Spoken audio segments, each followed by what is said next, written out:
down, the sirens blare. Feel the static in the air. Next gen rising, we don't care about the fear clinging there. Step in line, hear the beat drop. Body, mind, so we don't stop. We won't stop. Train it up, train it high.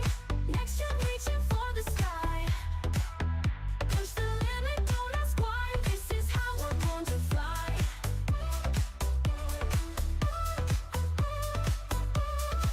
March to the future, neon glow.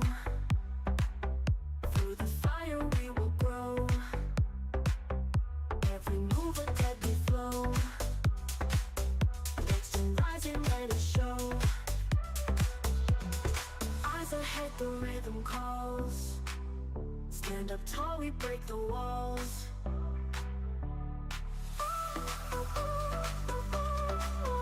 Train it up, train it high. Next gen reaching for the sky. Push the limit, don't ask why. This is how we're born to fly.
Good evening, everyone. Welcome to another edition of Next Gen Training here on the Sparta HQ Network. I am Mr. Bennett, joined by my partner, as always, the coach in the building, Trey Ferg. Good to have you guys here tonight on another edition of the show. Make sure as you come in tonight, make sure you hit the like button. Consider becoming a subscriber to the Sparta HQ Network. We're very close to monetization. And, certainly looking forward to being able to offer you bigger and better content, certainly in the near future. But certainly good to be here, as always, with the coach, sir. How are you doing, sir? And as always, we like to check with our pies test. How are you doing in your pies? Oh man, what's up, brother Bennett, man? My pies are interesting, man. Physically, I don't know. I got some adjustments going on with my body. I felt pretty good last week doing those push-ups, so I don't really, I don't feel no soreness. I felt soreness for about 2 or 3 days, so that's wore off. Getting the full range of motion back. Intellectually, man, I'm just, the place of calmness. Just I've always been inquisitive since. Remember, we used to do the we used to have to get a little report, a little weekly news report of current events. I stay with current events a lot. It doesn't matter. I just like to be a part of the current events from around the world. Emotionally, pretty calm. Got some good rest in today. The weather's changing, so spiritually, man, I'm connected. To my family and to this space, man. I hear that's what's up. So good deal, man. Good deal. Yeah, physically, I'm getting stronger. Certainly, I had another leg training session yesterday, and so it's coming back. But I had a little nerve in my right leg and whatnot. So just got to do a better job of stretching, especially the lower spine, and just making sure that's good when you squat. The legs felt strong, but I didn't think I didn't crush it. Like when I was feeling that little pinch there, I said, you know what, I better lay off a little bit. I probably had a couple more reps in there, but I said, let me put it down. But I just like the fact that I'm really getting back up into the 200s. Like I said, I don't break records on squats anymore. In fact, I do most of my work. I do squats last because I don't want to necessarily put a lot of load on the bar. My legs are already kind of shot from the previous stuff that I did. So, keeping it relatively light and making sure that, I still get, some work in, certainly for the hips and whatnot. So, yeah, it's all coming together, feeling pretty good overall. And, but, intellectually, again, I'm in the throes. In fact, I'm working right now. Like I have my work screens up because as soon as this call is over, I'm going to do a little bit more work tonight and get an early start in the morning. I may have to do a little work over the weekend. So, definitely there's a lot to do, a lot to learn here. So always being challenged there, emotionally pretty good. Although I guess one of the things, Coach, and, you being a father yourself, sometimes you see the little angels and sometimes the little monsters that you raised. And sometimes you worry sometimes about, it's like, man, how did I raise that? You know what I mean? It's like they're wonderful, they're brilliant, but sometimes and again, this could be simply just a matter of age, the fact that we're both in our 50s and where we are now and where we want them to ultimately be. But they got to go through their growing pains also. So you kind of see some of that sometimes in your kids, and sometimes you kind of shake your head a little bit and whatnot, but then you got to tell yourself, be patient. They got to grow too. You were their age once, but I don't know if we were that bad. but sometimes there's some of the entitlement is there, and I guess we kind of grew up with less, so we gave our kids a little bit more than what we had, and so sometimes you sense that entitlement sometimes, and so it's a thing, but overall, pretty good on the emotional side. But I was just contemplating that a little bit. Just before I got on tonight, and then spiritually, for all those reasons, I got to stay prayed up. I got to stay, connected to the Creator, and just while they're away or while they're home or while they in new experiences or whatnot, just make sure that God does a work in them, not only protect them from enemies outside, but also protect them for themselves. And you hope for that spiritual growth and development, that they'll be able to really understand and appreciate how blessed they are, and act with a little bit more humility. But some of them, they kind of smell themselves a little bit right now. So it's just a little thing. But outside of that, though, we'll be doing pretty good. And again, want to thank you guys for joining us tonight. So again, this is, I think, but now it's going to be in the last few shows we've been dealing with, finances. So again, pods, we pretty much touched on every area pretty much. So again, physical, intellectual, emotional, and spiritual. So again, how you build yourself mentally, how you build Brother yourself. Bennett. Yes, sir. Can I ask you a question before we get started? Oh yeah, Because I'm interested. How old is your youngest daughter? My youngest is 22.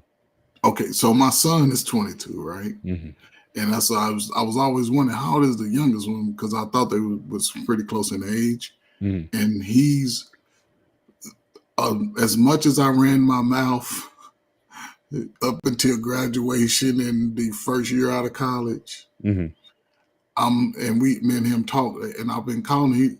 I'm happy for him because he likes what he's doing. He said, listen, you got to get something, right? And I was like, you figure it out, dude. You figure it. He said, I'm gonna try truck driving. So in the last 3 months, he's moved. He's went to California, Florida, Texas, Louisiana. When I talked to him, he was on his way up towards Philadelphia. Mm-hmm. So, but just to hear how he's speaking about the future right now, yeah, I told him, I said, see, I don't have to say a lot to you about what life is about and how you take care of it. I say, you own it. I say, I'm gonna protect you now. And if you need any advice about something, you just ask me and I can just give you the advice. For sure. I said, because you've already shown me that you have taken the little pieces that I've given to you and built your own. And that's what I'm most proud of. Like, go out here. He's telling me how much money he saved. We got like about $6-7 grand in 2 months in his account. You know what I'm saying? He's doing things, and he does have a good mentor on the road with him. He's already driven 20,000 miles. So, oh wow! I just wanted to say, man, yeah, man, salute, man. Kids are trying to find their independence, man. Yeah. I noticed. In fact, my daughter, she just got her first paycheck. My youngest one, she just got her first one today. and but She liked so it. yeah, I She was mean, excited look, about it. Like, yeah, yeah, she's got a travel schedule up, so she'll be traveling to Maryland and different places and whatnot for work, whatnot. So part of her job involves travel, so she'll okay, be able to get that in okay. as well, and certainly hitting the ground, running, and like I said, just everything I guess on the uh, the vocational side of things or whatever. Again, can't be happier. Certainly those things are there, but I think certainly as I get older, and I guess with all of these topics that we've been covering on the show, and again, I think a lot of it has to do with where I'm at just age wise, and I just think about what's really important because yeah, I mean having a great career, having a nice body, having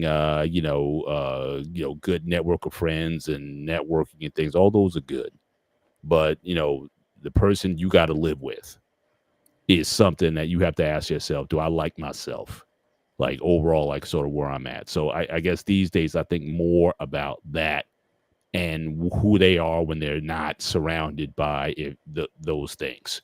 Those are things that matter to me because I think that certainly who you are on the inside, I think sort of manifests out. You can mask a lot of things, and I see a lot of especially with a lot of young people. A lot of times they'll have the trappings of success and awards and everybody patting them on the back or whatnot, but they still have low self image and self esteem issues, and there's a fragility to them that is not always healthy.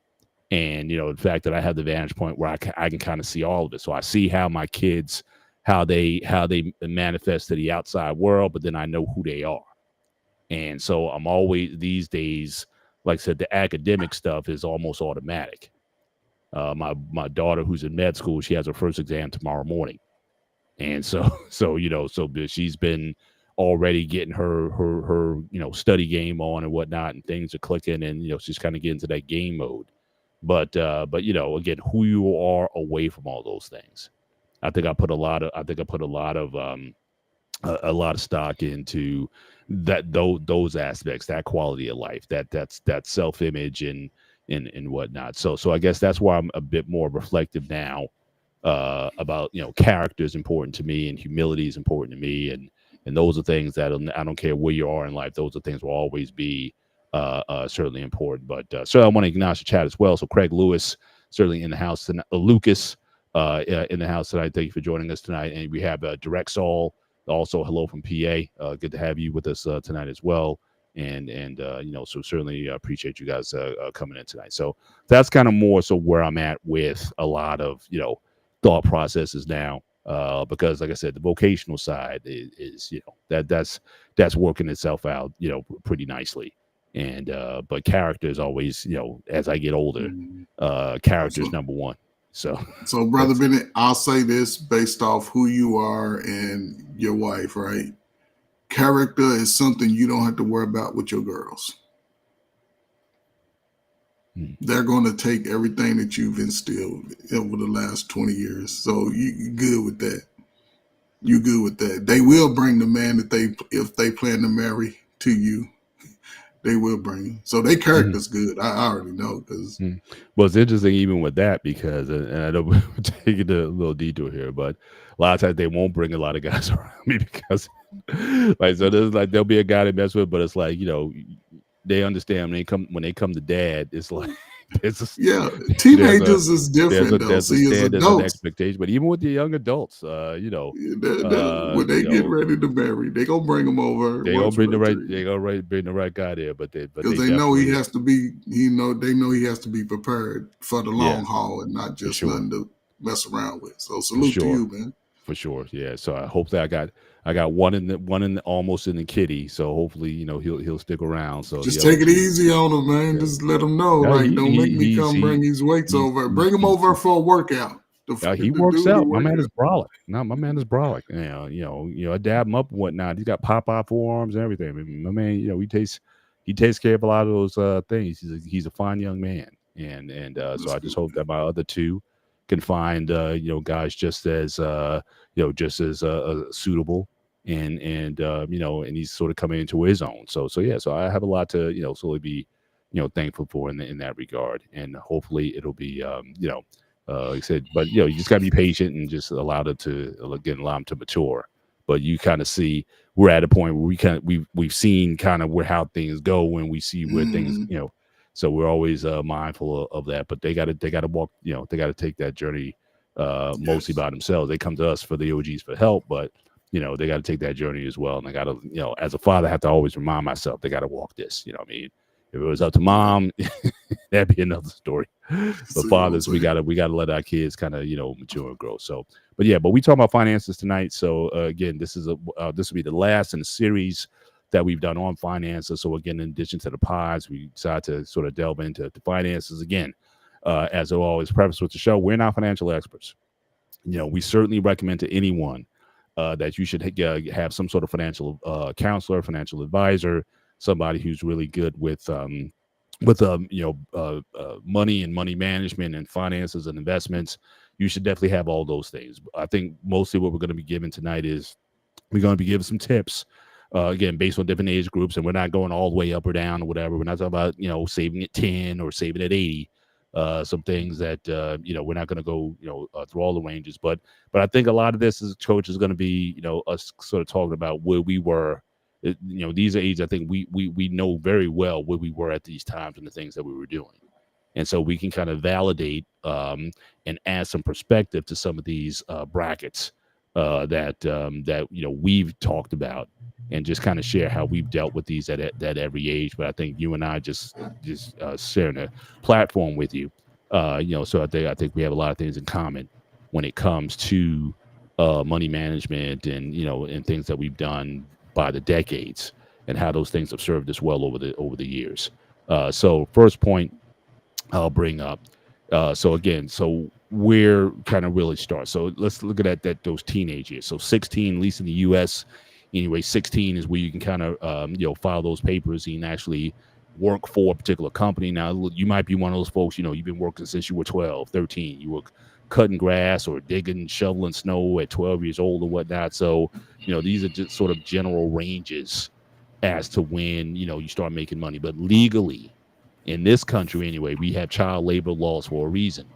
But legally in this country, 16, you get those papers, you get that W-4, and you can work for whether it be the McDonald's or whoever wants to hire at the time. But I know certainly one of the things I'm most proud of is that certainly I as soon as I was able to work, that I got a job.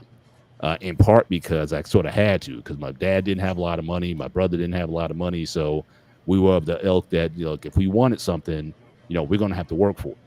And so that was instilled. I knew that very early on, and also I instilled that in my daughters, that at 16 is when the money train kind of stopped.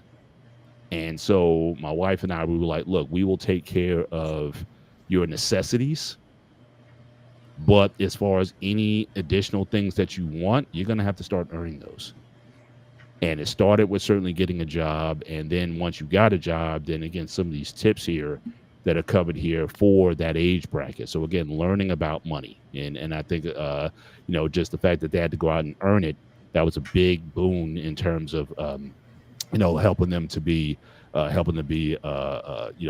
mindful of money. Craig from the UK, again, appreciate you being here. Definitely.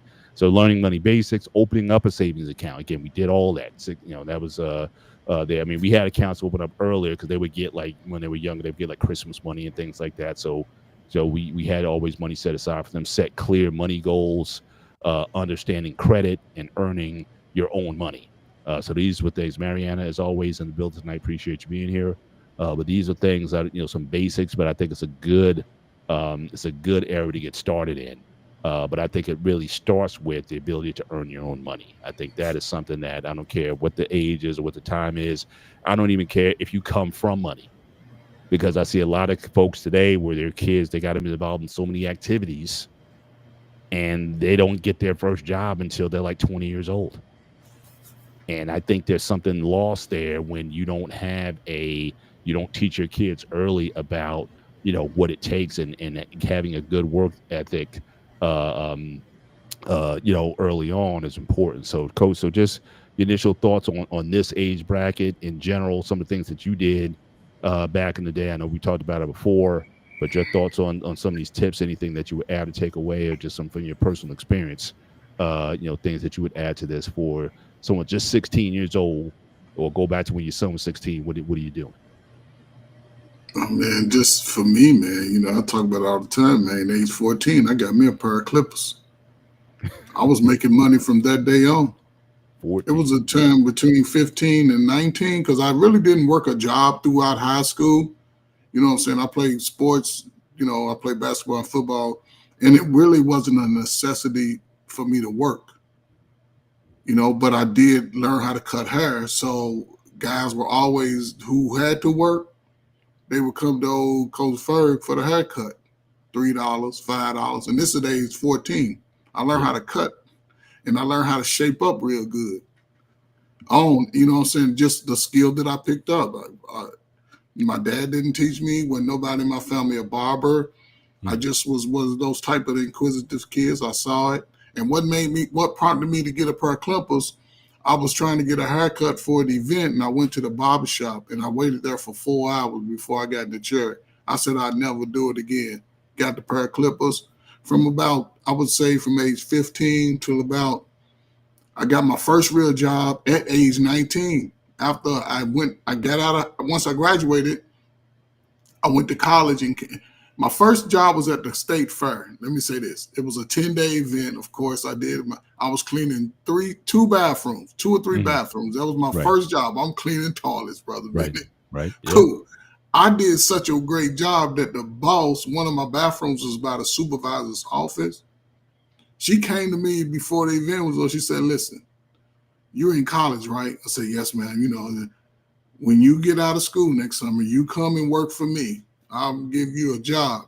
You're going to work a full-time job during the summer, and you can work it while you're at school. Cool. Boom. Those 10 days, I came back next summer. That was my first time actually going to employment. I was working 7:30 to 3:30. My mother used to let me drive a car to work. I cleaned the fairground stadiums. I saw Whitney Houston in concert back when she was just starting out, because this is like 87, 88. Right. But I was still cutting hair that whole time. And it was a time between about age 15, I would say up until about age 30, I could make anywhere between $30 and $100 a day just cutting hair on the side. And then when I went into the service, I still cut hair. So I was really making and I didn't buy a lot of credit cards. I was, what I'm saying, once you learn about credit cards in college, I was like, no, I was past that. I didn't really open a savings account. I liked my money from when I was young. But I always kept my cash. I kept some nice little stash. Maybe I should have put it in the bank, but I didn't trust banks like that. I don't know why. Credit, I didn't really establish a lot of credit because, I was in college. Then once I went to military, I stayed in base. I stayed in the base house, and you don't pay no rent. You ain't got to do none of that. Just pay your cable, maybe your cell phone bill, your car note. Cool. And that's how I sort of kept my money stacked. But then once I got in the service, I got a bank account. Direct. Everything goes straight to the bank. You know what I'm saying? But I was able to have a nice little nest egg in the bank and a nice little cash deal in case I had to do something. And I didn't go out with guys spending a lot of money and paying for everybody. No, I got my little twos and fews. You got yours. And I didn't borrow money from people and all of that. So, and earning my own money outside of my essentials, man, I'm glad that my father and mother sort of gave me that mindset, like, take care of yourself. And shit, it goes back from me cutting grass in the neighborhood, shoveling snow, man. Yeah. So I like my own money. I've been liking it. I even got my wife. I said, I'm strict when it comes to things like that. And I do a lot of shopping, Brother Bennett, a lot of shopping. But I just went to Cincinnati last week. From where I am, I travel Indianapolis. Sometimes I go to Chicago, and I might do some shopping. But, but it's not also I might save up a couple of months You know what I'm saying? We do little events, little weekends, something. But I got too much stuff, man. I'm trying to give away some stuff I don't need but again, I think it comes with coming at 16, 19. I think it's a good time, especially today, Yeah. to just focusing on that, but having the intentional conversations. And I would wonder how many parents who are much younger are having these conversations with their children about finances and credit and abusiveness of, you know what I'm saying, scams, Yeah. because there's a lot more scams out. Right. So Yeah. Yeah. What was your take on now? Did your son, he played sports like in high school? he played Did he have football. it? He played football, but was Mhm. he like always in sports or whatever, or was he around 16? Like when did he get his No, he first job? started when he was about 8 or 9. He's played throughout from 8 Right. till he But what graduated high school. okay, but when did he get his first job though? Oh, he's got his first job at like 15, 16. Soon he was able Yeah, to work. yeah, He been yeah. working. You know what I'm Yeah, saying? He been and working. I think that's big because, like I said, Mhm. I see a lot of parents, especially those who are a bit more affluent, Mhm. um, and they'll have their kids in a lot of activities Mhm. throughout high school. So Mhm. travel baseball, travel basketball, or whatever, Mhm. and they never develop a lot of those skills because, again, their Yeah. parents basically paid the dime. Water. Yeah. Now some of these parents, can be a little bit delusional, thinking that their kid's going to be getting a D1 scholarship somewhere.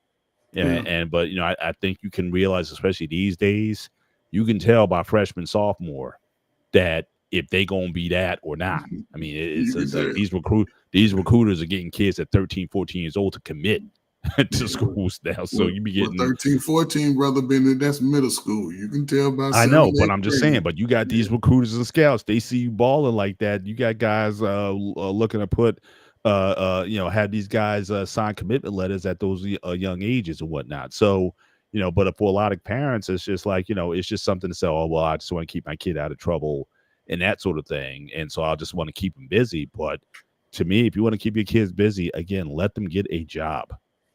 And we stopped giving our kids allowances when they got jobs. It's like, what are you talking about Mhm. allowance? You want an allowance? Go get a job if you want money. I mean, I think those are such essential things. So again, unless you truly know and believe, and you've been told that, look, your kid has potential at the next level, baseball scholarship here, there, whatever. It's like, okay, you're going to be in part of that small minority. We've done shows, certainly even on our sports show, talking about the small percentages of kids who get scholarships to Mhm. play even Division III sports, let alone Mhm. D1.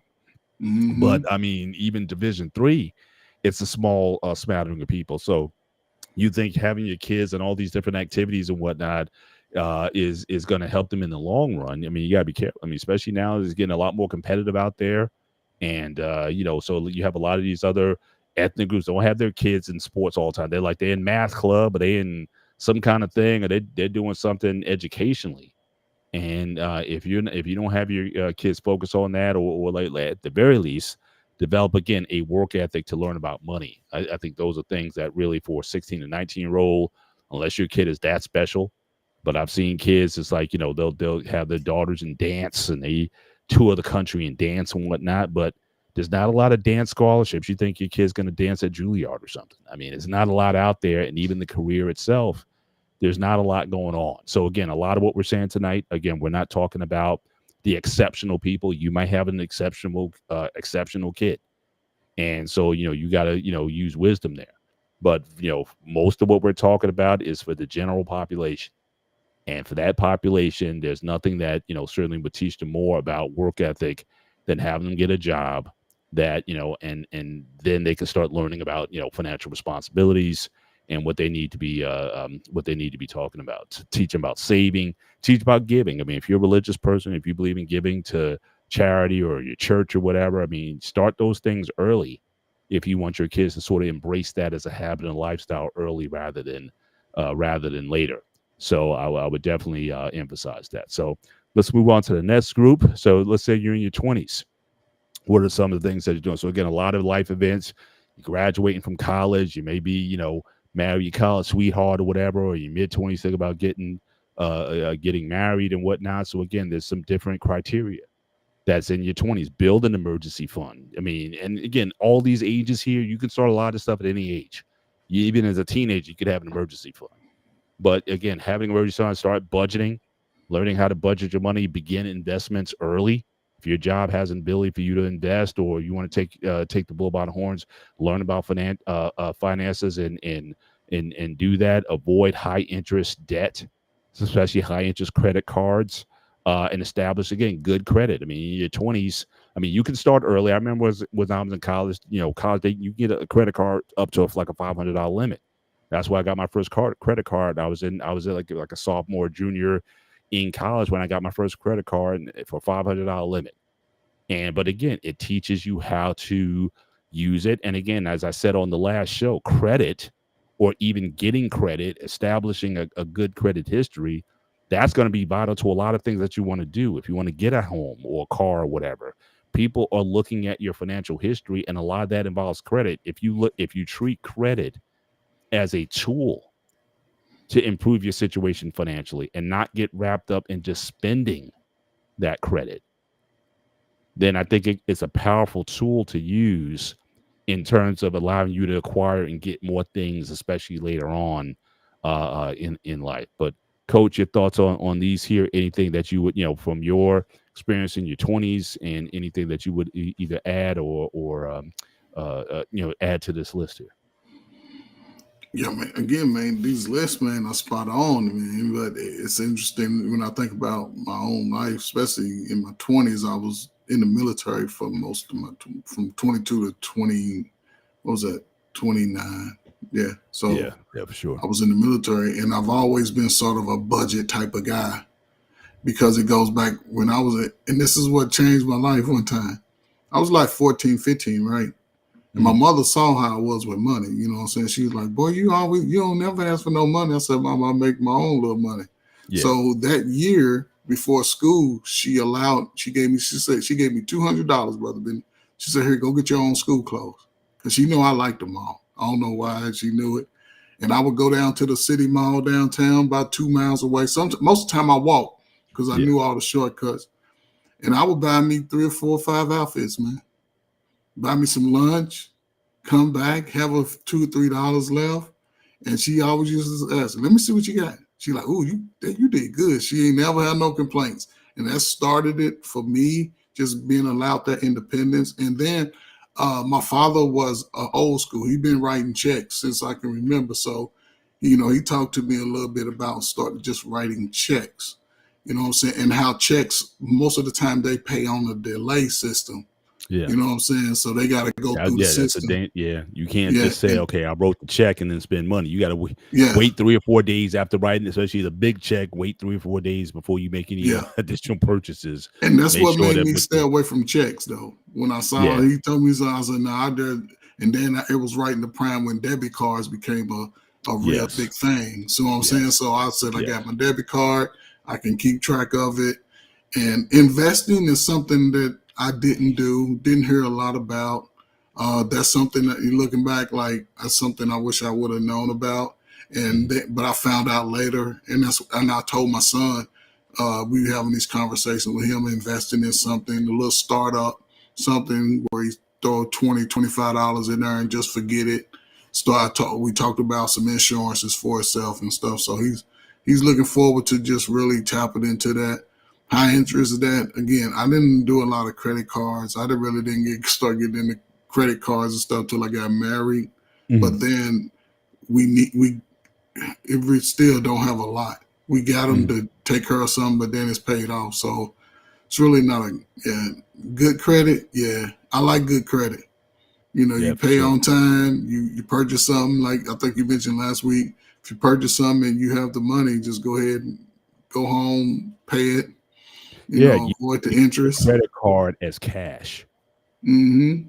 So again, as soon as you purchase something, I mean, if your card gives you, all these cards now, they have like cash back, 1% or 2, certain amount of points on purchases or whatnot.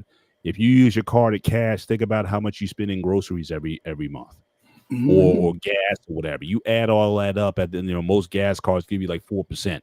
So again, you spending hundreds of dollars a month on gas over the course of a year, you get a couple $100 back in free money based on just you buying gas with your car. But again, making sure that you pay it off as soon as you buy. Like I said, a lot of times if I buy gas from my wife's car, I'll be like, look, I just got $50 worth of gas. She'll go to her app and she'll just pay it right then and there. So again, there's no interest, but we got the points. And so that is definitely something that, again, using your card as cash or using credit as cash can certainly help you get more down the line, as well as helping to improve your credit rating. And so, so again, those are things that you definitely want to start up in your 20s. And if there's like one thing I would add to this, I would definitely say, consider getting some life insurance. Now, again, a lot of people, when they say like life insurance, are like having that conversation. But when you're in your 20s, that is the prime time to get it, because you're going to be the healthiest at that point. You're going to get the cheapest rate. Now, it's up to you if you want to get. Now, they got all kinds of, and again, I'm not a planner, but they have all kinds of instruments. They got the whole life policy, and they got the term life. Get the term life. You're going to get the lowest rate. You lock that rate in for like 20 years, 25 years.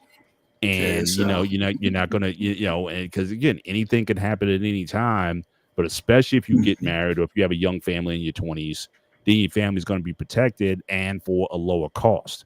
When you get into our ages, trying to get insurance at our ages, even though we healthy individuals, it's going to be all they look at is the chart. It's like, okay, he's 57, he's 56 or whatever. Oh, you're going to be locked into this. So I don't know how many. I don't care. As a coach, you can do 100 push-ups, man. They're not gonna lower your rate, no matter how many push-ups you do. Not at all, brother. So I'm just saying, when you're young, definitely lock in a life insurance policy that covers you, your family, and whatnot. You can get a very high rate at a low cost, and it's just peace of mind. But you don't have to worry about your family's long term. So if you got young kids and whatnot, those are just things in case something happens. And I can't tell you how many folks who die too soon, and then people don't have life insurance. They scrambling, they getting the collection plate out, say, look, we need money. We don't have money to bury our mom or whatever. And they don't. And now what I'm hearing now is that people in their 20s.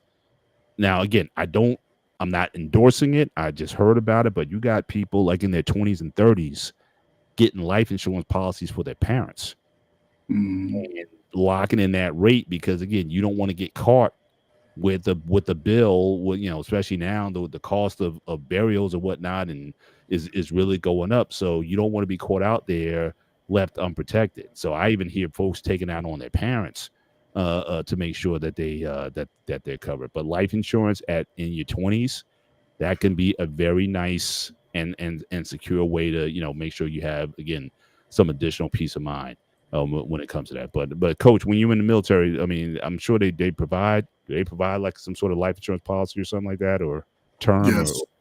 When you're in the military, yes, you're fully covered, guaranteed, and as far as the monetary amount used to be greater than the little set military salary based thing, you would also have to take out some cheaper. They had the Champa insurance that people can get. They even offered to myself and my wife with veterans. I get little bulletins all the time saying join here for $25,000, $50,000, $100,000 at a rate. But yeah, so I don't see us really taking on another debt for insurance, because our insurance has been set for quite a while and it's pretty good. Something happened to me, then my wife, she can just go off into the wind and just be who she is. If something happened to her, then you might see me in my RV van pulling up outside your house for 2 days when you're on the weekend, and next thing you know, I'm back on the road, man. So everything will pretty much be taken care of, man. And this is real quick. I was talking to my son about it, you know what I'm saying? Because I said, maybe 22, you're going to get your insurance, 20 years to pay out, man. You have it for a family, a house, get your own truck, you know what I'm saying? And you still young. So, yeah, I recommend that for anybody, even a startup. like a startup company. If you got $15, $20, you find 3 or 4 startup companies and just forget about it. And that's it. You ain't got to invest no more. $5 for each one. A couple of them hit. You done bought $5 worth of stock, and those stock might pay out at $100,000, $200,000 Yeah. in 5 or 10 years. So we've done that, and I was surprised. Like, I'm gonna do this often. So if I find I start up stock, I'm gonna go and put $20 in, and to count that $20 up with me just giving it away to somebody in need. Yeah, for sure.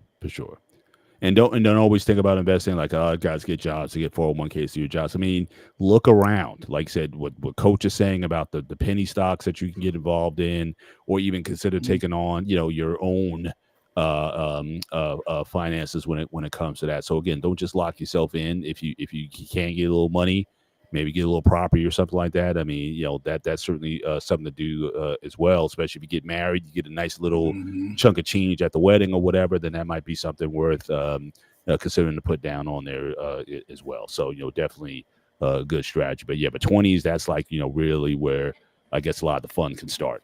But once you get up there a little bit, you get into your 30s.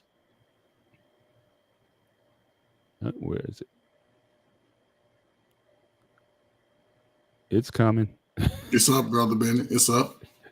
Is it mine? Is kind of spinning a little bit, so I'm still waiting. It's still got the 30s. I don't know why it's waiting like that. There we go. There we go. Yeah. So again, your 30s. Okay, so now you're starting to get a little bit more. But again, some of the suggestions here. Again, if you can start these in your 20s, then by all means do so. If you can buy a home in your 20s, then I see no reason not to do that. Protecting your family. Talk about insurance again. You can start that in your 20s. Maximize retirement savings, diversify investments, review insurance coverage regularly. Again, I would start that maybe a little bit later, but obviously, your 30s, you got some kids, you got, you start to acquire. I think 30s is a little tough because you start to acquire more. Like, you might in your 20s, you might have your little apartment, little condo or whatever. You think when you get to 30s, you need a bigger house because you obviously got, 2 or 3 kids right now, so you need a big home. In these days, gosh, I couldn't imagine buying a home today. I mean, the cost of when I bought my home, it was in the 300s. So now it's like they're getting up there close to 7 figures for homes right now. So I can't see how, certainly for a young person in their 20s, to be able to afford that is certainly a challenge. You got to be in a very good position. But even in your 30s now, just the way homeowners are, you may need 2 incomes in order to do that, to gainfully employ people to pull this off. But nevertheless, though, yeah, definitely home ownership is certainly something people start thinking about in their 30s, if not earlier, and just those different instruments to really secure. You think in your career now, you're doing well. You start.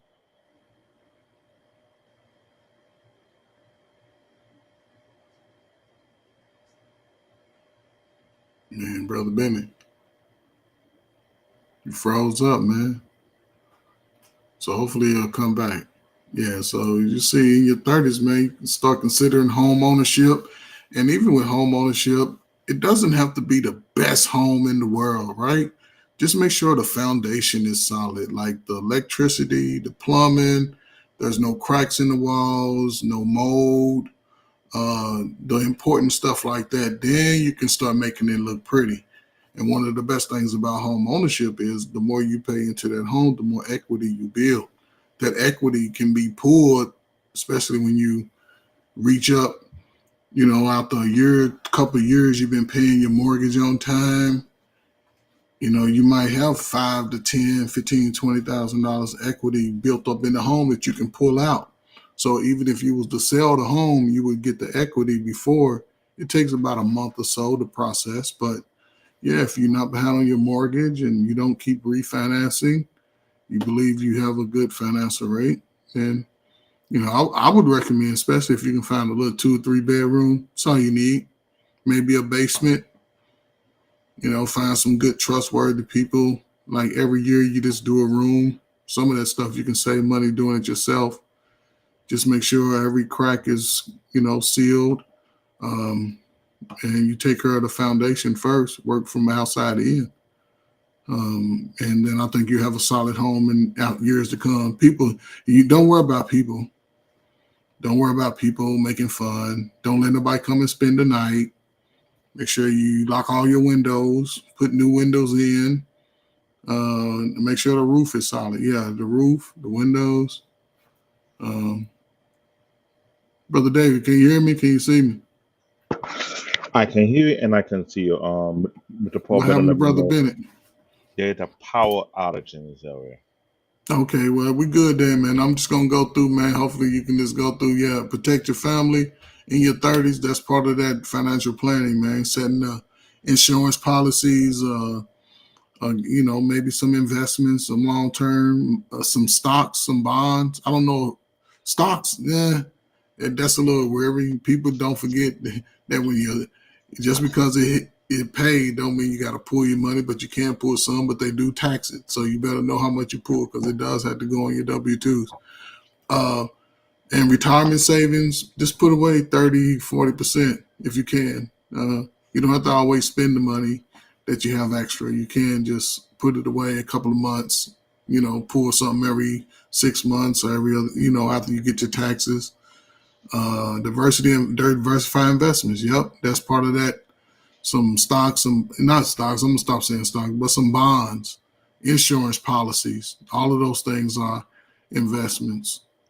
Small business ventures. Maybe a couple $100 into a small business. You'll get paid. It may not be, thousands of dollars every month, but a couple of $100 a month after one investment over time that just pay off great deal. So yeah, especially and listen, let's just say you single. This is a great opportunity to maximize all your resources. If people are saying they don't want to be married and you want to live together but not under the covenant of a marriage, you better sit down and have these conversations with the person you meet. Are they thinking about the future? Are they thinking about investment in the entire family, not just in themselves? Those things have to be considered. Buying a home. Can anybody come and stay? The location of the home, the taxes of the home, all those things are important. So yeah, man, 30 years old, and it said 30s so you got 10 years to figure it out. Can I ask a Brother question? Dave, go ahead. Because as I'm listening to you guys concerning the 20s and 30s, I'm wondering if it's safe to say that financial education is highly critical during the time right now, because I think what is not being mentioned or should have been mentioned is that whenever anyone in the 20 and 30 got into the workforce, the first thing to ask themselves, what do they fully understand by financial freedom? What does that mean to them? They should ask themselves the question, what do they know about money? Because I think that it's something among the black community that we don't have that level of ethical cultural finance. You know what I'm saying is? All the things are great points. I have watched the 20s and the 30s, most of them looking to travel, have fun, have vacation, but they never think about the end cost of things. Because home ownership that is going crazy. Brooklyn, New York is out of control for what it is. That I can say right now. So it didn't make no sense whatsoever. Now, what I'm seeing what's going on in Brooklyn, New York, people not trying to get an apartment, looking for a roommate now, where they find an apartment for 3 or 4 people just to cut their costs. Because it seems the apartment rate is getting out of hand. They're not thinking But about home ownership no more, but they're looking for a way to divert their money. So they're learning now, which is mostly in their 30, late 20s, now learning that, okay, you need to figure out how the way to make their money work for them instead of just working for the money. If I'm incorrect. Am I right, Mr. Bennett? Because you're from New York, New Jersey, Connecticut, and the cost of living is just forcing people to rethink their money strategy. Oh, for sure, for sure. And sorry for that, guys. Going out, I had a lightning strike, took me out so for a minute, so everything came out. But yeah, I mean, certainly. But what I would hope, and again, I know this is a long shot, Davis, a couple of years. But I would hope this would get young people thinking more about relationships and marriage in particular. Because I mean, yeah, you can certainly get roommates and whatnot, and I know some of my daughter's friends have done that, but that doesn't necessarily work out. So my thing is being able to combine resources, almost like it's become a necessity now that you need two incomes, especially in our area, to do anything major. So again, you can get $1,000 a month. It's not going to get you a whole lot around here, but you can mind 2,000 a month, and you might be able to do something, if not save for that house. So again, combining your resources, getting this. So again, the nice thing about your 30s, you should be by this time pretty well established in your career. I mean, anybody who's still languishing about what to do with their career path in their 30s, I mean, that's sad. But unfortunately, I'm seeing a lot of that now, in part because, again, people are pushing off responsibility. Like I said, when Coach and I were 18, 19, 20, we were already doing adult things. And you got people over 25 years old today that still are not adulting or holding off wanting to adult. So here it is, like you're 30 years old, you still don't know what you want, what you don't want, what you want with your life at this point. So I would definitely think that, certainly coupling is certainly a decent incentive for, especially if you want to buy a house and have property and assets and try to grow some wealth. I mean, I think those would be some benefits Can I can I say to this? wanting to do that. I'm glad you brought that one up because this is a very critical issue that a lot of people in their 30s or late 20s that are going through that day. It could be a byproduct of poor parenting, whereby parents are not teaching the value of money. I remember a particular content creator of a particular panelist, Taru. He mentioned to how he teaches young daughters Mhm. about finance, teaches young daughters about stock. Not so many parents willing to take the time out and say, "Let me teach my kids money about But, them getting the money before they get out of the house." But Yeah. Brother David, and I don't want to, I don't want to harp on this, right? You're in the prime of everything we're talking about. You're in the prime of that. You have teenagers. You're in the prime of that. You have access to sort of have them circumvent the issues that you're talking about. and I do my best every time I get a chance to. But I'm Uh, saying, when I'm referring to what Mr. Ben talking about, they are young adult now who have no knowledge about money. They could get a job and make good money, but he and I both seen it. When the money come in before the weekend, the money is gone, and we both seen it before at our job. Oh, can you lend me a couple of hundred? I'll pay back on payday, and you like, what's going on here? There's a lack of finance knowledge. Yeah, I can do this with my kid. I can constantly get on them about it.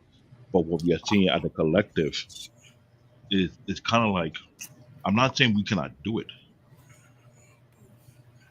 What I'm referring to is learning from you guys. How can we tell the next generation beside my household or what to look for, how to go about it? That's what I'm putting out.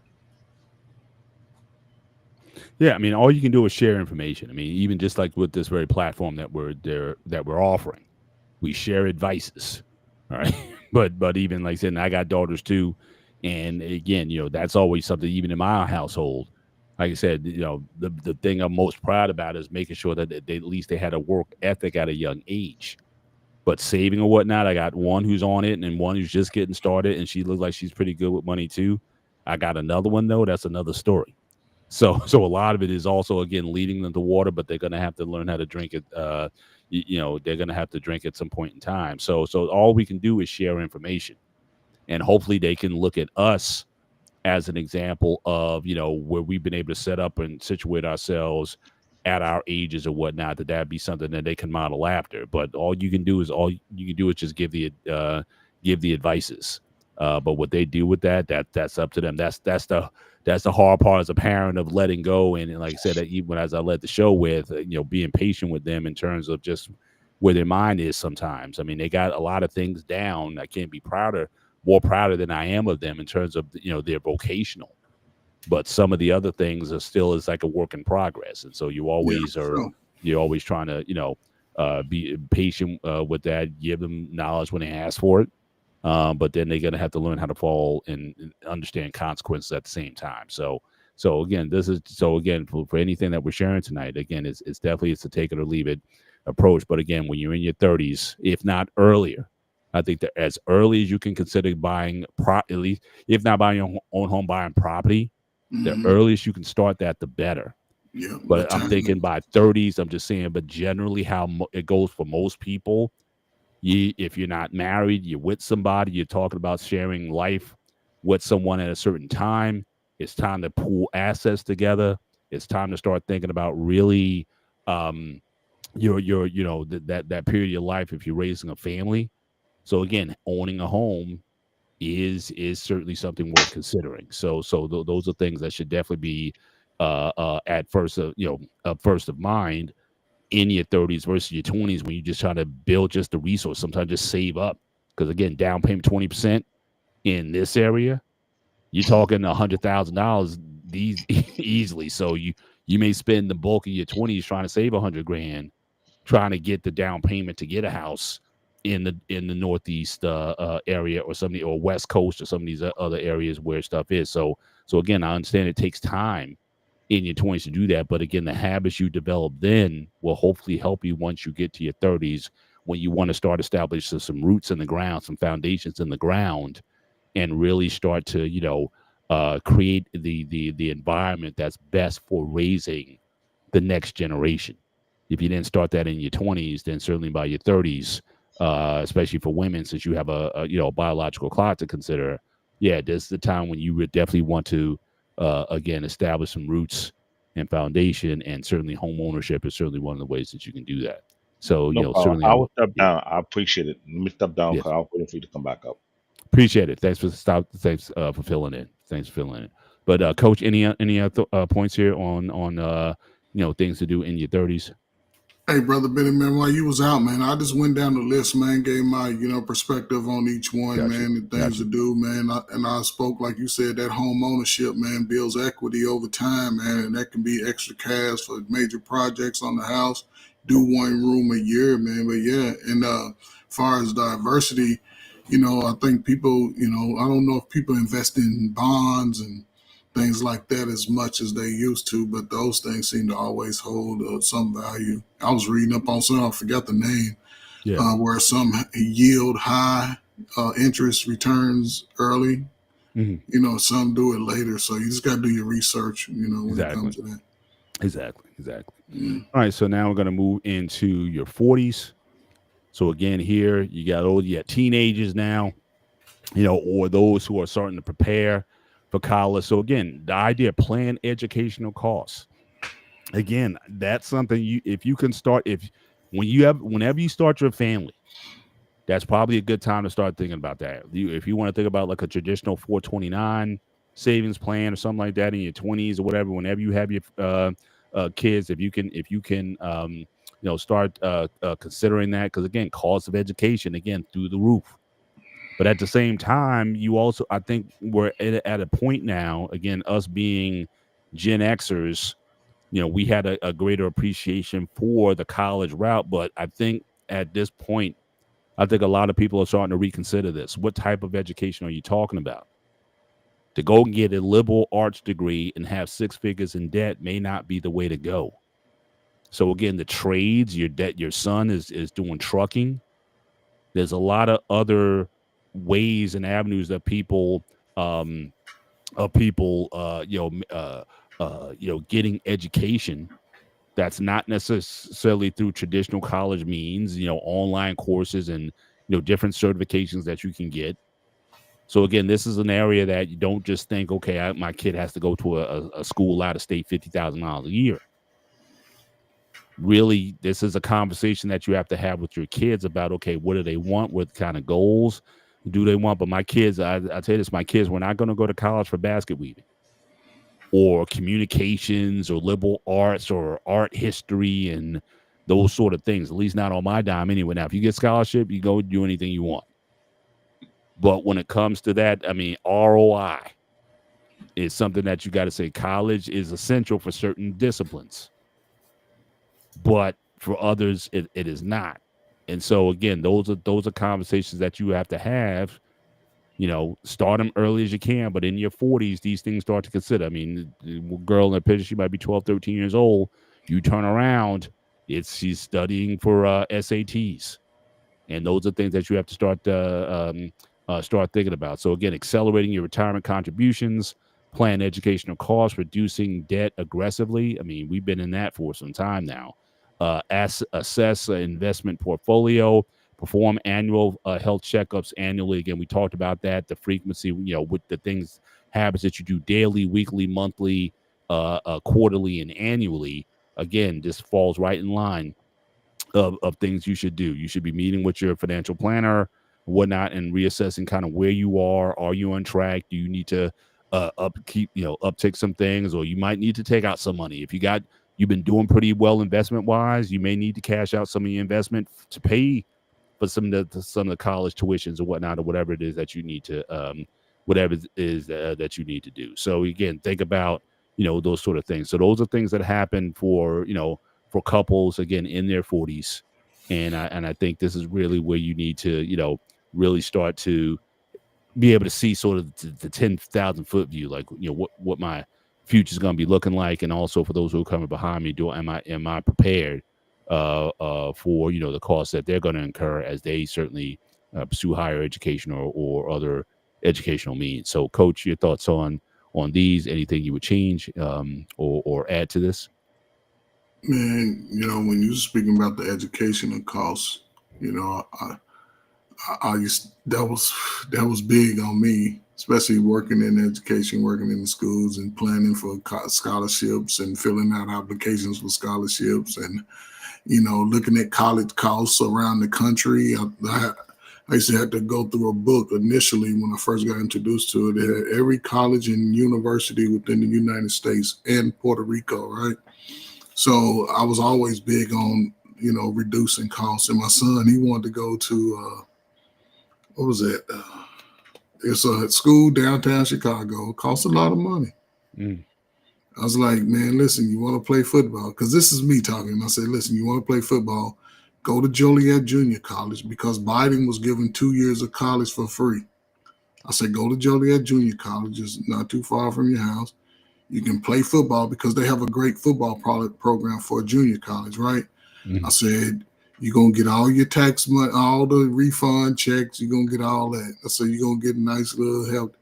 He wanted to go to this school. I guess he was following some girl. I'm like, man, that's cost too much. You don't qualify for that. I said, I'm not going to put my head on the line for $14,000 a semester. Yeah. I said, I'm not. I said, you know how much that is for 8 semesters? I said, so cancel that. But he okay, you'll figure it out. I ain't signed nothing on it. He realized quick, like, you know what? Yeah, you messed up. So now let's get on track to do something else. Right. But I do think, like this, outside of trucking, you don't get any other skilled trade unless you pay for it. Mm-hmm. And that's why I also push the military. And it's not just because every military branch teaches you how to protect the weapon, fire a weapon. They all do that. They all give you that calisthenic, getting the best shape. You do everything they give on the commercial. You ain't get the half of it unless you in there. You learn how to low crawl. You know how to climb over obstacle courses 50 feet in the air. Right. You know how to do all that straight from basic training, right? But what it does, even with the skilled trades, because I went in as a cook. I cooked six months, my whole first term, right? 3 years, right? Because I went to Saudi Arabia as soon as I got out of basic training, AIT, boom. Came back to Fort Hood. I cooked for like 6 months. Then I started doing the supply runs as a cook. So now I'm going to getting all the grocery supplies. Used to go to a warehouse the size of 2 Walmarts. Boom. Then I reclassed after I re-enlisted. So they gave me a list of jobs, maybe 35 different choices I could have made, right? Right. So I said, let me do carpentry. Cool. Taught me how to be a carpenter. And as a carpenter, we work with the plumbers, the electricians, right? So we all together. So we learning off of each other. So when I got out of the military 4 years later, I had skill knowledge in all three, Right. but my skill was only classified under construction. See, I couldn't go be a professional plumber, even though I knew how to plumber. I could go be a professional carpenter, Right. and that's how it plays out. But I think that's a good sort of avenue I think young men should really look into, because not everybody goes to war. I went to Saudi Arabia. I've been carrying my weapon. And they teach you, they're aggressive about teaching you how debt reduction. They give you classes where you learn about, you know what I'm saying, broadening your horizon about money management and things like that. Right. So by the time I left that, then I was pretty keen, like, okay, I'm doing the right thing. And I used to have cash. Maybe I was wrong, but I've always, before I, you know what I'm saying, I remember my wife, I've always had a couple thousand in cash. Yeah. And enough money in the bank to take care of things. And if I had to make an emergency something, I could do something. You know what I'm saying? But that cash was just in case I have to get up and move quickly, like a major disaster, something. And I'm just, so yeah, man, 40 years old. I think a lot of people are struggling right now at 40. They don't have that foundation of financial, at least understanding. They claim they do, but I don't know if they really do, because it takes a lot of discipline. Yeah, for sure. Absolutely. So, Absolutely. All right. So moving to our age bracket now. So getting into the 50s. So again, a little grayer, a little less hair at this point. But again, catching up on your retirement contributions, create a detailed retirement plan, protect your wealth, update your estate plans, which nobody likes to do, prioritize debt-free retirement. Absolutely. I mean, that's certainly, of course, my wife and I, we've been slashing debt left, right, and center, and then, you know, definitely wanted to free up our resources so we can pour more into, again, retirement contributions and everything else. So that's been a big thing for us. But again, certainly when you're raising kids, especially, you know, you may see an increase in your debts and whatnot go up during that time. But now it's the time you can start paying that stuff off. And certainly, you know, this is a time where people really start thinking about retirement. Now, again, I'm not thinking about retirement anytime soon. I'll say that right now. I mean, I'm not, you know, that's not on my radar at this point. I know Coach is already retired, but yeah, I may work until they throw me out. I just love having getting up and have something to do every day. So, you know, so retirement is not on my future radar. But nevertheless, though, you know, certainly thinking about retirement savings or whatnot, those are definitely things that are, you know, that my wife and I are taking a lot more seriously at this point. I talked about insurance earlier, so I did get another insurance policy. Again, usually you get that term initially, it runs out, you know, once you get to around 50 years old, your term is going to run out. So you may have to re-up. And obviously I'm paying a lot more for a lot less coverage, but nevertheless, it's still there, you know. So, and at this point, I don't worry so much about my kids in terms of their, you know, them being taken care of, since they're grown women now. But, you know, certainly make sure my wife is you know, taken care of and whatnot, that she don't have to spend money to bury me with and things of that nature. You know, those are things that you want. But, you know, certainly, again, when you have a family on the come up, is probably when you're going to want your most coverage when it comes to life insurance or whatnot. But certainly as you get older, you may have to start thinking about these things. Again, estate planning, death planning. Do you have a will at this point? You know, those are things that, again, those conversations you don't want to have, but you need to start thinking about it. And you know, even with your kids, you know, in terms of contingency plans, who takes care of mom and dad if they ever become disabled or whatever. That conversation, I don't think either all my daughters are ready for at this point. Maybe my oldest may have that. The other two, I don't know if they're built for that yet. But these are things you got to be, you know, mindful of. Once you get into your 50s, you still feel great most of the time. You know, we exercise. We make sure that you know, that we're functioning, and at the same time, and in your 50s, a lot of times you're at your, like I'm at, near or pretty much my maximum like career earnings, at this point. I mean, I'm sort of in that. I know Kevin Samuels, you talk about, 45 to 55 is when most people hit their financial stride as far as top of the income, and I'm kind of there. And so, so again, in addition to those additional funds that we're earning, we also have to think about, how do you start to, land the plane, so to speak, start thinking more about retirement, increasing your contributions and whatnot. If you haven't been diligent on that, because again, you were raising kids and whatnot, and braces was $20,000 and all kinds of things came up. And now, you got to make up if you borrowed against some of your investments to make those decisions, then now you're going to start catching up on those things. So Coach, anything on these? I mean, obviously, so we're kind of here, and again, you're in a different life space than I am at this point. I'm still, gainfully employed, and you're still, enjoying your retirement and whatnot. But any other things that you would consider, for a 50-year-old who, again, maybe you started a little bit late when it came to getting things together. Now you want to learn. I think one thing for sure, no one's too old to learn or to make a change or whatever if they want to, start seeing some improvements. For a 50-year-old who up to this point never really prioritized this, what would you say to them about things they can start doing in their 50s as far as, financial tips? Oh man, shoot. Same thing you can do at any age, man. First of all, get you a budget planner, a budget sheet, and start with all your expenses and all your income, all your residuals. Write everything down. The amount you pay out versus the amount you bring in. Look at I think you mentioned it a couple of hours ago, start with your small bills first, get them out the way. Yes. Again, if you've at least been working consistently over that time. See, that's that catch.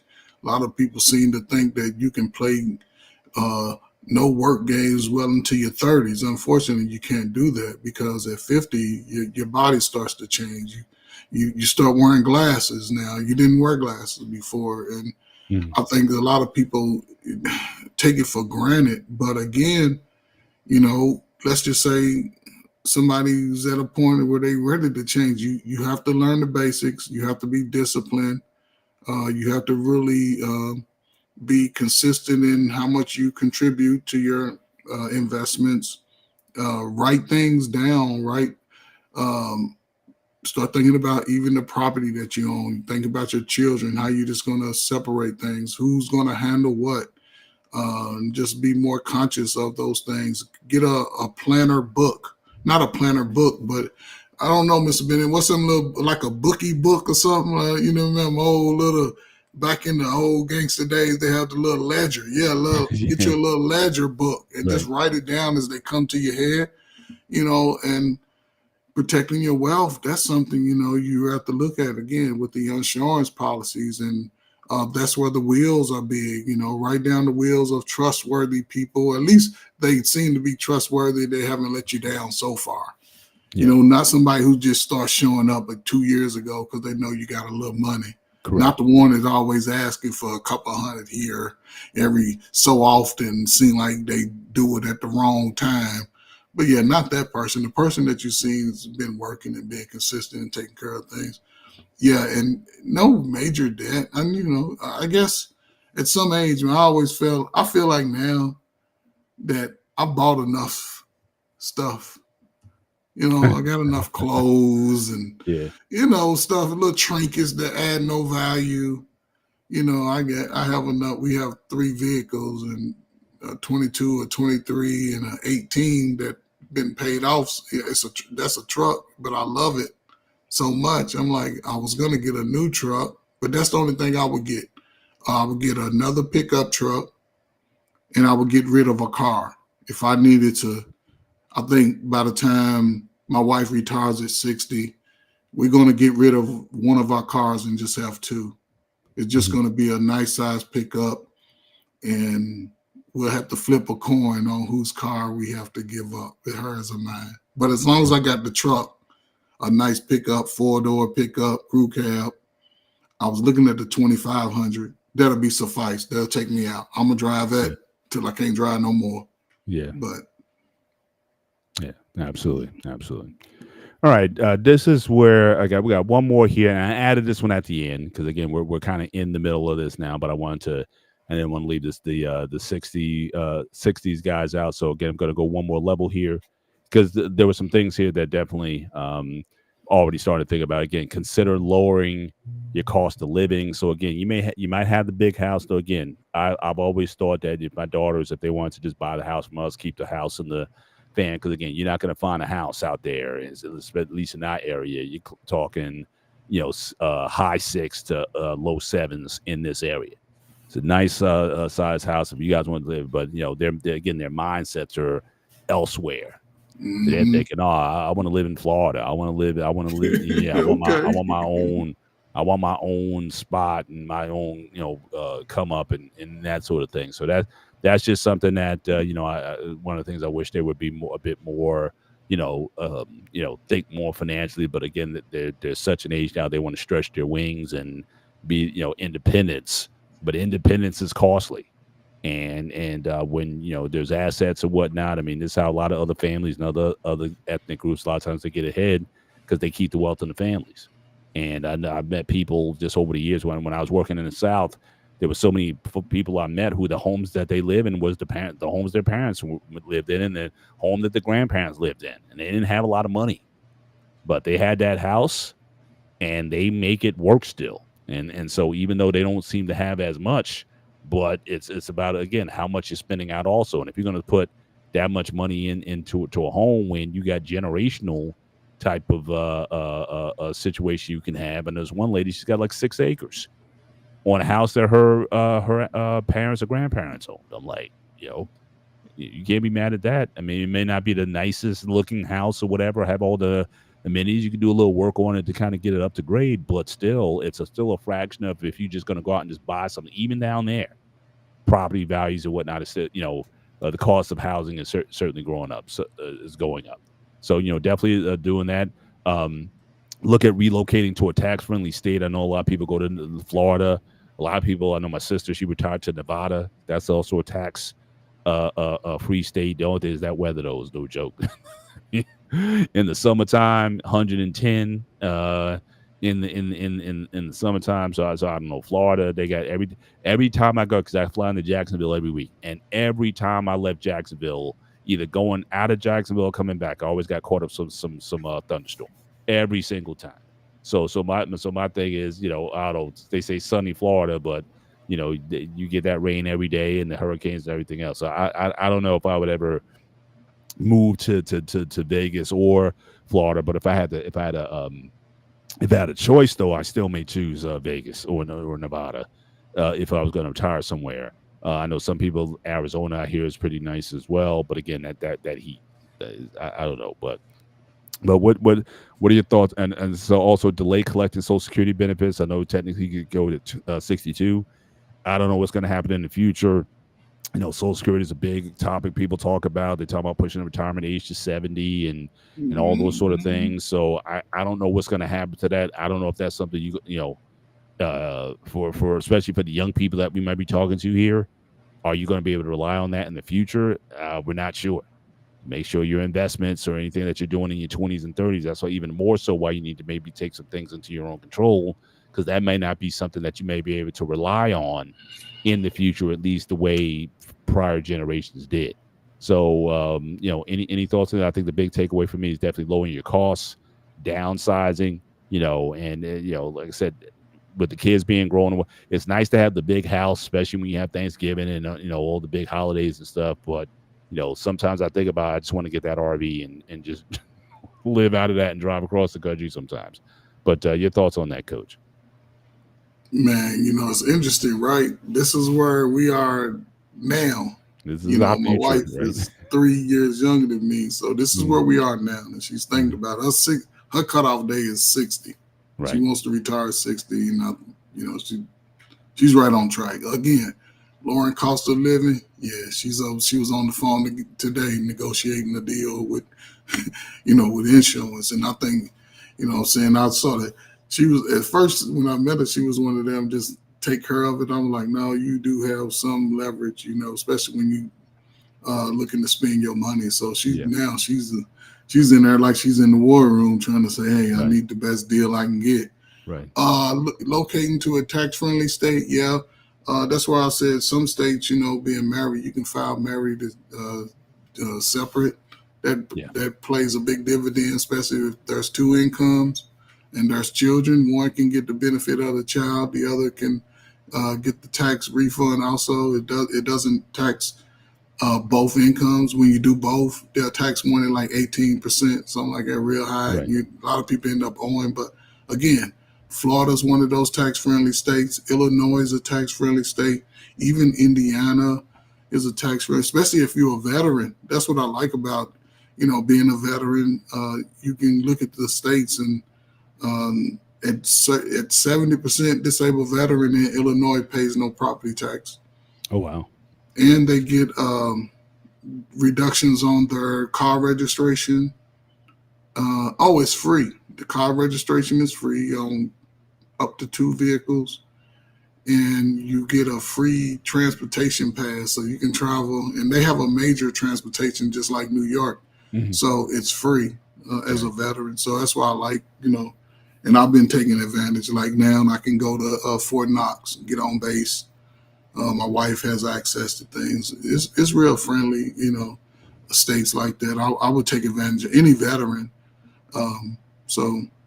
In the senior discounts, man, everything I do is a discount. Everything. I'm military senior I'm not a senior yet, so I don't really worry about senior discounts. Right. But you're AARP eligible. So I am eligible. I haven't really signed up for it because the military and AARP discounts are about the same. Right. Because everywhere I go, I ask for a discount everywhere. And they give it to me too. 10%, 15%, 5%. Adidas used to give 30%. Now they're down to 15%. But everywhere I go, every time I go shopping, I always ask, except Walmart, places like that, Target, you don't get a discount. But they do have special days, though. So that's what I like. Any senior, man, you're in your 60s, get your discounts. Save that little money because money is tight. And it's interesting about the retirement age and getting Social Security, right? Anytime before 60, I think even on us they raised it to 67. So if you retire anytime, not retire, but I guess if you retire, if you collect Social Security, that's what it is. Right. It's locked in at like 1,700, and it never increases. Right. So you have to wait till 65, 67 or 70.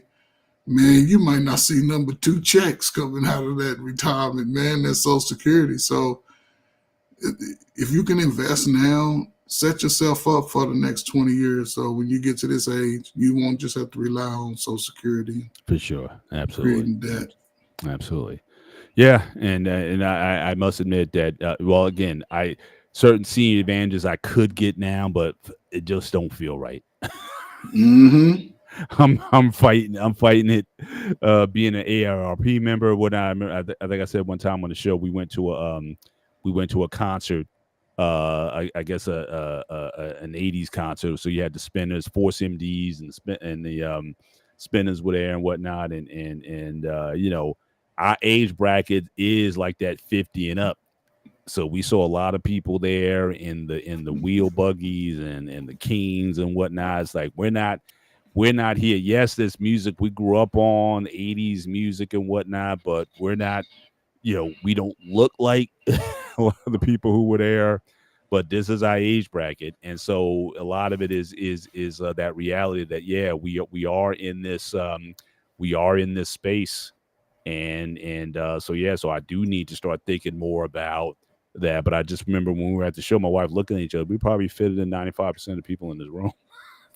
just looking at who was there, you know what I mean? So even you might be feeling good and whatnot, you just don't know what happened. I got my annual physical coming up in October, so God willing, everything will be good, and numbers wise. But time catches up to all of us, and so all I try to do is just sort of slow it down. But I mean, I need to getting to an age now where I may want to start embracing some of those senior benefits and things I'm eligible for in my 50s. And then when I turn 60, things that my wife and I can enjoy. So yeah, I got to swallow that one also. That's a pride thing with me.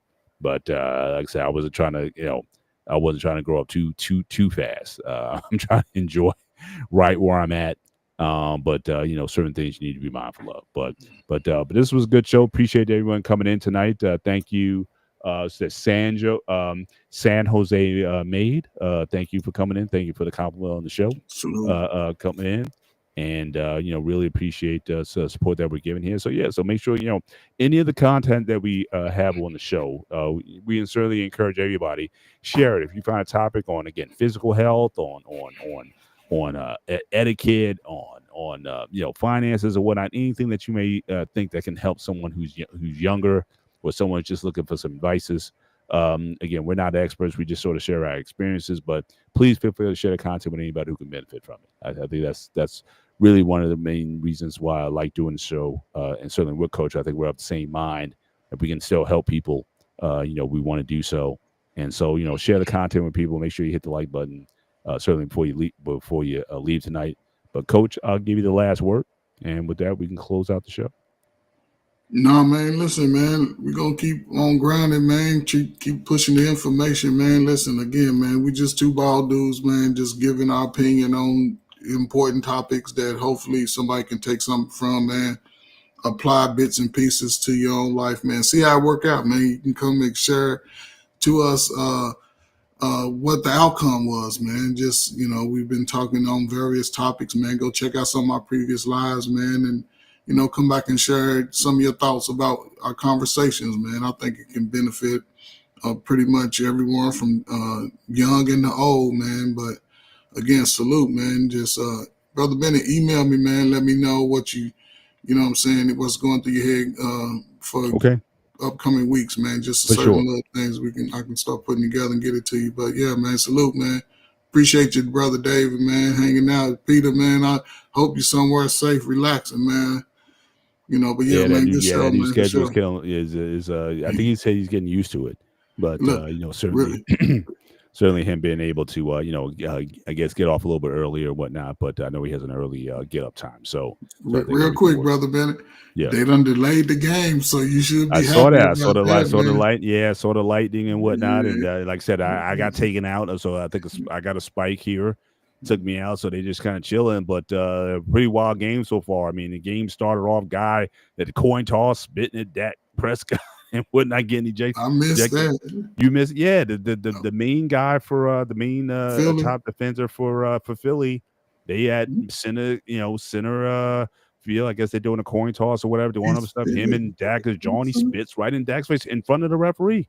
Dang. Gets ejected at the start of the game before the game even starts. Man, I missed all that. Yeah, go back and watch that. We have to talk about it on the one-on-one sports show. Man, he might get fined. He might get fined.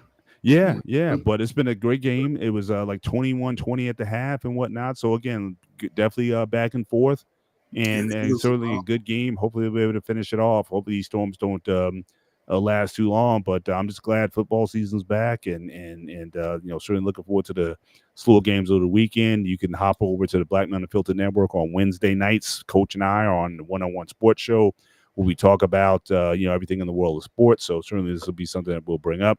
And but again, continue to follow content on the Sparta HQ Network. I know don't have the schedule in front of me, but I know for the Gray Area show that we do here Sunday nights at 8:30 p.m. That's going to be our open line show. So again, you guys can call into the show and certainly chat with us. And any topics that we talked about prior, or anything that you want to talk about, you can certainly talk to me and Pete. And certainly we'd love to have you. So again, this coming Sunday, 8:30 one-on-one sports show, and certainly looking forward to that. But with that, again, we appreciate you guys being here tonight. You guys enjoy the rest of your week. Enjoy your weekend. Until next time, for the coach, myself, Mr. Bennett, you guys take care. God bless, and we'll see you next time. Good night.